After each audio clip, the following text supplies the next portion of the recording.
大家好，下午呢，我又检查了一个房子，右边这个房子呢，就是我右手边的这个呢，是我检查的，这个房子真的很漂亮，它这个树啊什么的，花布，后面还有一个湖，但是它这个旁边这个布什啊、树啊，种的离空调实在是太近了，这个肯定会影响这个取暖呀、制冷啊这个效率，这个没有什么。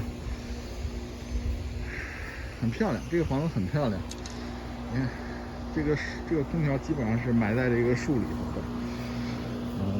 这种情况呢，可能属于个人的这个生活的喜好了，咱们也不好多说。左边这个邻居呢，这是我这空调效率高，但是看起来就没有这么漂亮，也没有什么 fans。这个真的是各花入各眼，因人而异了。反正我们家呢是没有什么情趣，基本上就是光秃秃的草地加上空调，效率高。右边这家呢，人家是比较有情调的，各有各的好处，但是这个对机器来说呢，确实影响挺大。好吧，这个视频呢就说到这里。